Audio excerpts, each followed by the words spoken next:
Welcome to This Explainer, where we're going to unravel a chilling 350-year obsession that ultimately culminated in one of the most infamous disasters in all of maritime history. I'm talking about the doomed 1845 Franklin expedition. Now, this isn't just your standard story about exploration. It's a dark look at how the absolute certainty of human technological superiority led men straight into a deadly trap. Picture the sheer terror of biting, minus 40-degree winds, endless months of darkness, and crushing, shifting pack ice. That was the horrific reality waiting for them. Imagine two state-of-the-art Victorian ships, the HMS Erebus and the Terror, and they are just hopelessly trapped in crushing Arctic ice.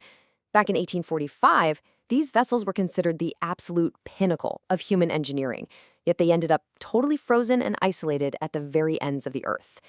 If you look closely at the rusted tins scattered right there in the foreground, well, they actually hold a secret that we're going to unpack today. It's a secret that turned the absolute greatest expedition of its era into a complete and total nightmare. Section 1. The Franklin Expedition's Doom, 1845, A Voyage into the Unknown. So, Captain Sir John Franklin was leading what the British public, and frankly the government, fully expected to be the triumphant, final conquest of the Arctic. But things went horribly wrong. These 129 men weren't just delayed on their journey. They were literally swallowed by the ice. Locked in a frozen wasteland for years, they faced extreme cold and crushing starvation. But it gets worse, much worse. They were stalked by a hidden killer, lead poisoning. The compounding physical and mental toll eventually led to a complete psychological breakdown, mutiny, and, as forensic evidence later confirmed, desperation so incredibly profound that it resulted in cannibalism. But to really understand why these men were pushed into this frozen graveyard in the first place, we have to rewind a bit. Over 300 years, actually. Victorian confidence didn't just materialize out of nowhere. It was built on centuries of obsession. From Sebastian Cabot's early attempts way back in 1508 to Martin Frobisher's voyages in 1576, right up to Franklin in 1845, the dream of finding a northwest passage to Asia just had this relentless, unbreakable grip on the English imagination. Moving into Section 2, Centuries of Arctic Obsession, looking at the economic drive of the Tudor era. Long before those Victorian steamships were even a thought, we had the Tudor era. And this early obsession wasn't driven by scientific curiosity, not at all. It was an intense, desperate economic survival tactic. You see, 16th century England had a massive geographic problem on its hands. The lucrative southern trade routes to Asia were entirely blocked by the Spanish and Portuguese monopolies. This was strictly enforced by the Pope's Treaty of Tordesillas, which literally divided up the world. So, faced with total geographic exclusion, the English basically just desperately convinced themselves that a way of the north, a passage right over the North Pole or to the northwest, was their divinely reserved path to the Orient. Which brings us to Section 3, Mapping the Northern Illusion, with some incredibly flawed cartography and deadly assumptions. It's wild to think about, but early cartographers didn't just document the world, they literally drew a deadly illusion right onto the parchment. Take Gerard Mercator's famous 1569 map, for example. He confidently assumed the North Pole was surrounded by 4 distinct islands, all separated by these inviting, perfectly navigable straits. It was practically a total guess. Yet for the explorers and their wealthy financial backers, a map like this wasn't seen as just a hypothesis. It was interpreted as undeniable, solid proof that an open sailing route to Asia actually existed, if you just pushed hard enough north. And this myth just perpetuated itself for decades.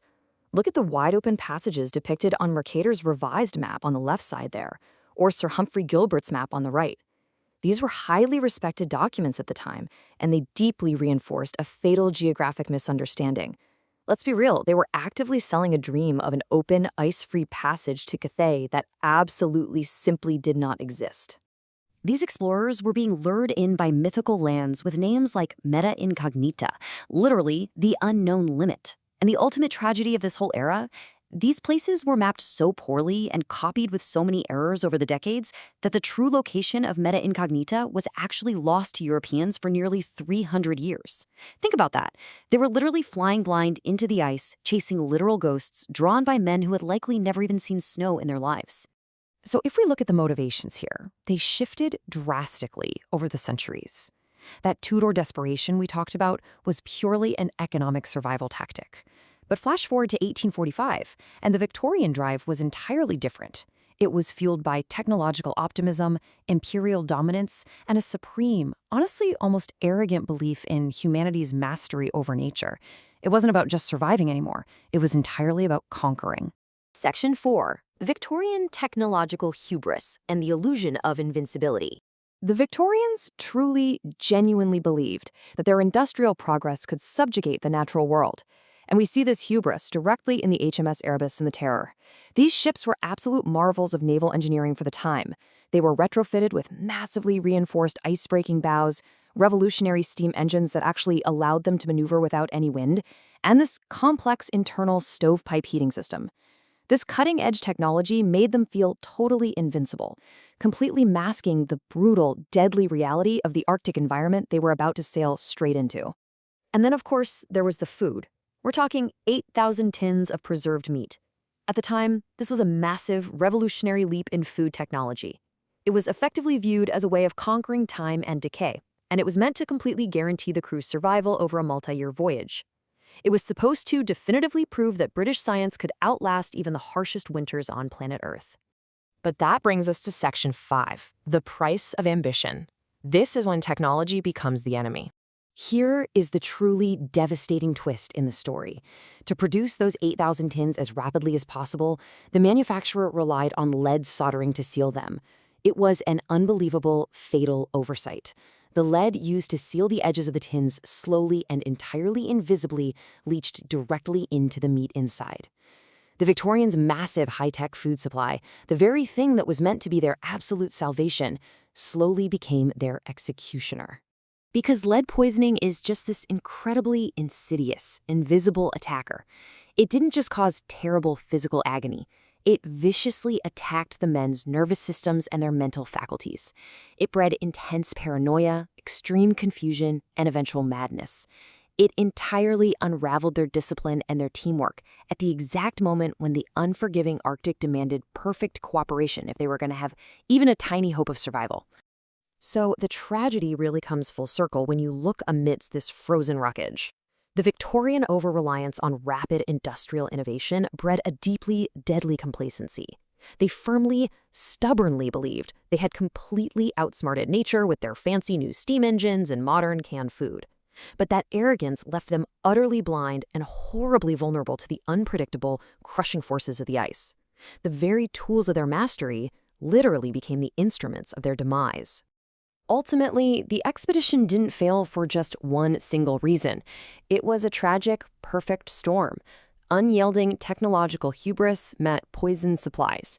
Combine that with a remarkably rigid leadership style that completely underestimated the natural world, along with the profound psychological toll of deep, unyielding isolation, well, the crew simply stood no chance at all. We've seen how 300 years of map-making illusions and just blind faith in industrial progress led 129 men to a truly horrific end. Which leaves us with this final thought.